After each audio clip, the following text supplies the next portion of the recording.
and welcome to Season 1, Episode 20 of Pro Wrestling's Top 50.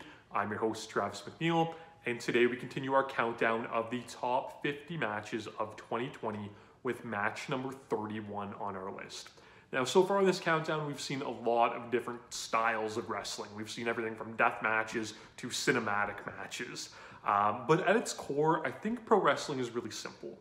And I think the simplest story that a wrestling match can tell is just a classic story of a good guy versus a bad guy, a baby face against a heel. And my favorite example of that match in 2020 was the G1 Climax Block A match between Jay White and Tomohiro Ishii from the October 16th New Japan show, which was night number 17 in the G1.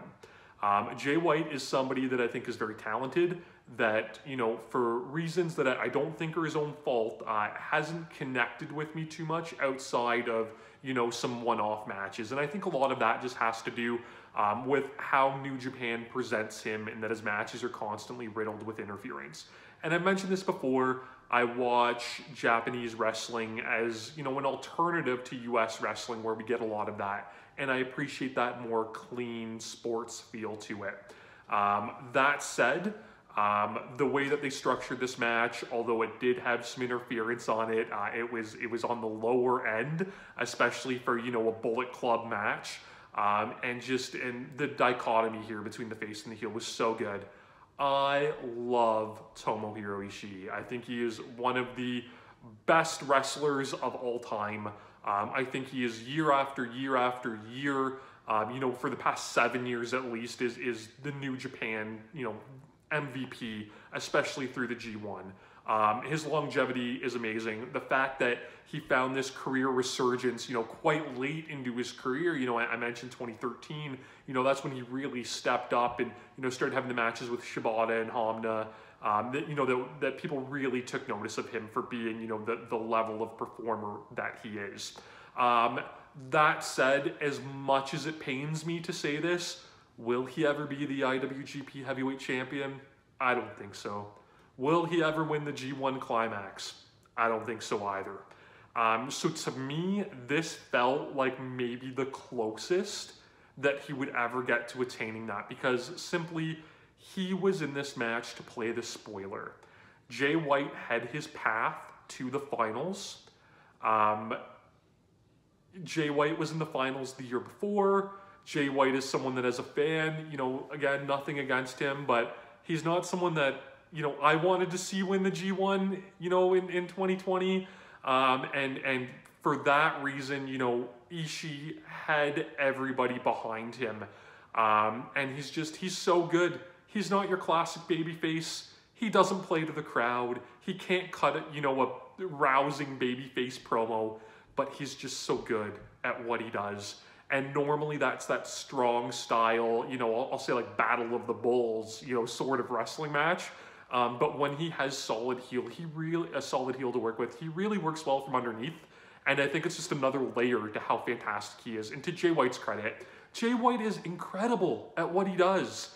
And if they tone down the interference, I'd probably be a much bigger fan of him than, you know, I'd consider myself. So with this match, Jay White was just on. Everything he did was great. His stalling in the opening, you know, moments of the match was great. He's excellent at being an arrogant prick heel that, you know, tries to lure his opponent into frustration, into playing his match. And, you know, we mentioned, you know, in the previous G1 matches about Kota Ibushi's, you know, road through the G1 and how he challenged himself to wrestle his opponent's match. That wasn't happening with Ishii here. He immediately goes to the floor when Jay White, you know, tries to pull the Zbyszko stalling.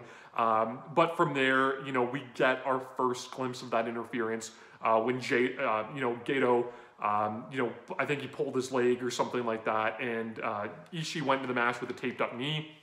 Jay White immediately went through to that, and that crafted our story. Every time Ishii would start to gain some sort of momentum with his classic offense and sequences, White would go to the knee. There was a spot I really loved here where, again, just showing how good Jay White is, Ishii backed him into the corner. Jay White turned around and cowered and kind of had his chest toward the buckle. So Ishii threw his, his Ishii combo, I'll call it, right? Forearm chop, forearm chop, forearm chop, to White's back instead of his chest, which I thought was great. The work after the knee is so good. There's different points where Ishii, you know, will start to gain some momentum and he'll go from, you know, an enziguri or something like that, and White will just rip apart the knee again.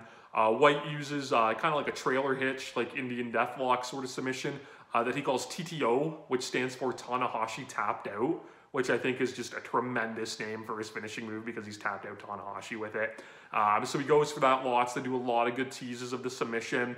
And then something that I thought was kind of neat, Ishii flips the script and begins to wrestle Jay White's match, but not in the way of Ibushi having to adapt to it. He just wrestles like Jay White, which is totally out of character for him. He goes after White's knee.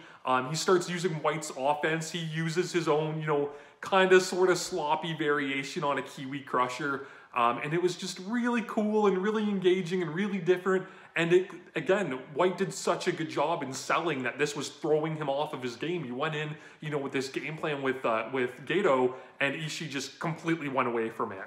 He even gets his own, you know, TTO variation with an Indian deathlock on there for another great near fall. They go into a great counter sequence, going in and out of each other's signatures. Ishii with the Brainbuster, Jay White with the Blade Runner. Ishii hits like an Osaka street cutter, you know, from the old SmackDown games out of nowhere, which was awesome, and I don't remember him having done that before. And the finish here is such a thing of beauty, right? The Jay White special, he seems like he's behind. We get a ref bump, we get a low blow, Gato interferes, and Ishii was prepared for where Ishii had none of it. He lariated Gato on the run-in, he hit another lariat to White, and he cleanly put him away with the Brainbuster to as big of a pop as you are probably going to get in COVID-era New Japan. Just a collective kind of like gasp from the crowd, who I think was expecting White to sneak his way to another victory.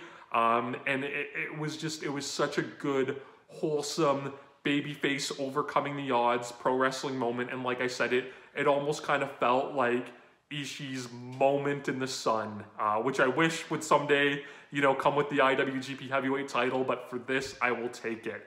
I loved this match unconditionally. It far exceeded any expectation that I had for it. And although this wasn't the G1 final, it was the final night of Block A regular competition, and it just brought it to a great close on the story of the G1. This match, you know, like all New Japan matches, you can find it on New Japan World. It is well worth the watch, especially if you're a fan of Ishii for that, you know, reward from it. You know, that's all the time we have for today.